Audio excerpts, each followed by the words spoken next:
कहाँ जाएंगे? हमने सिरों पे ठोक के बनाई हमारे, आज हमारे रोड पे हम कहाँ रहेंगे रात को?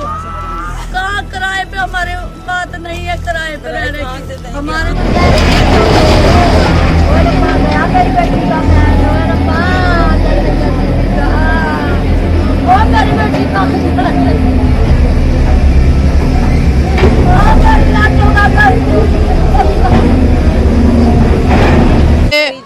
दो साल पहले नोटिस लगा था यहाँ पे, उस टाइम मेरे बेटे की डेथ हो गई थी। उसके बाद मेरा घर वाला 3 साल से बीमार पड़ा है। अब मेरे पास यहाँ सड़क पे मैं आ गई हूँ, मैं कहाँ जाऊँगी? मेरे पास ना कोई कमाई का साधन है, ना मेरे कोई बच्चों का साथ है। जो इन डीडीओ वालों ने जो हमारे साथ किया है वो बहुत ही बुरा किया है। अगर गरीबों की कोई है उम्मीद तो हमारी सुन लो कि हमें कोई छत दे दो या कुछ दे दो, पर हमारे को सड़क पे मत लाओ। हम बहुत परेशान हैं इस टाइम। हमारे पे किराए की भी औकात नहीं है। जो हम किराए पे कमरा लेके कहीं अपने सिर को ढक लें, वो हमारे अंदर हिम्मत नहीं है।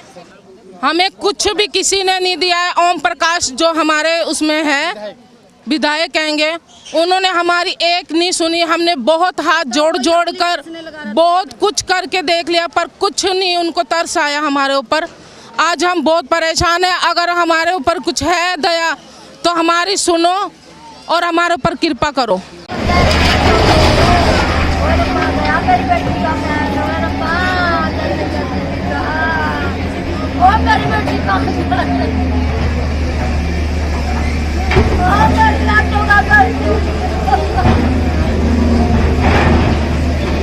ओम प्रकाश हमारा यहाँ का विधायक है और इसने प्रधानों को 13 लाख रुपए दिए। हमारे नगर के जो प्रधान है उनको 13 लाख रुपए ओम प्रकाश ने दिए कि हमारे को गांव से बसें बुला के बंदे और यहाँ पे हमारे को वोटों में जितवाओ इलेक्शनों के अंदर।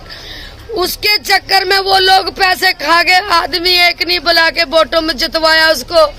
तो ओम प्रकाश ने गुस्सा हमारे पे उतार के, हमारा कोई लेना नहीं कोई देना नहीं, हमारे घर तोड़वा दिया। ओम प्रकाश ने अपना गुस्सा हम लोगों पे उतारा।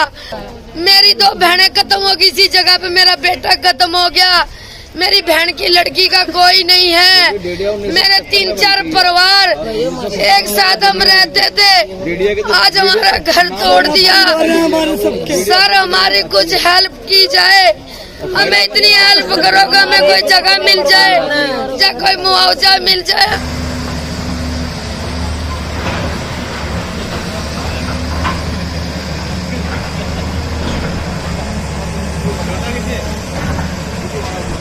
सर जी हम बचपन से यहीं दिल्ली में ही रह रहे हैं और इसी घर में रह रहे हैं, और मेरी 50 साल उम्र हो गई है। मैं 50 साल से दिल्ली में ही रह रहा हूँ।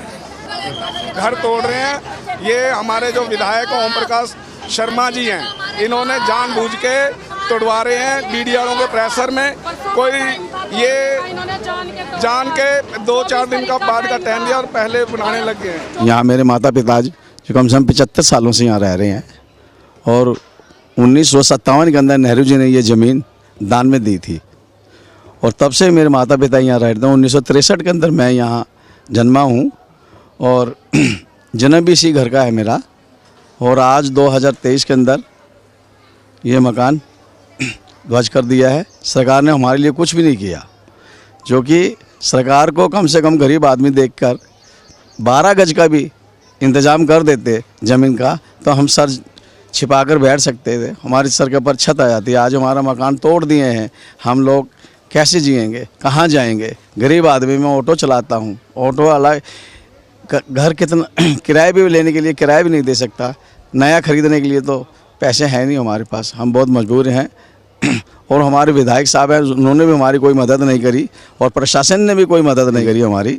मैं प्रशासन से और अपनी सरकार से प्रार्थना करता हूँ, अनुरोध करता हूँ कि हम गरीब आदमियों को जैसे हमारे यहाँ मकान तोड़े हैं उसके बदले के अंदर हमें कम से कम 12 गज ही ज़मीन दे दें तो हम उनका शुक्रिया अदा करेंगे। हमारे घर छत टूट गए, हमारे छत टूट गए, हमारे रोड पे हम कहाँ रहेंगे रात को?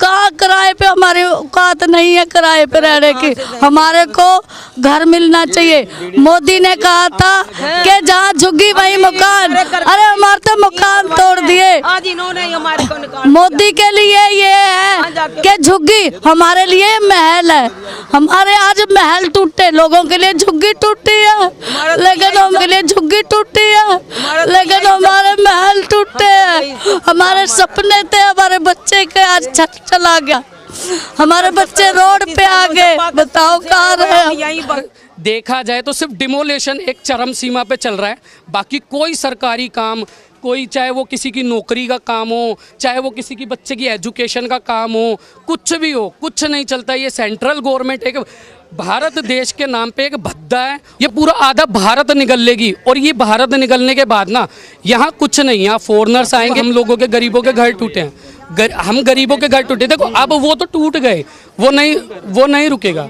वो कोरिलेट कर रहा हूँ कि मतलब सेंट्रल गवर्नमेंट जो है ना, मतलब इतनी ज़्यादा वो हो गई कि लिटरली मिडिल क्लास पीपल हो गए, पॉवर्टी लाइन से नीचे जो लोग हो गए, उनके घर तोड़ती है। सामने हमारे फ्लैट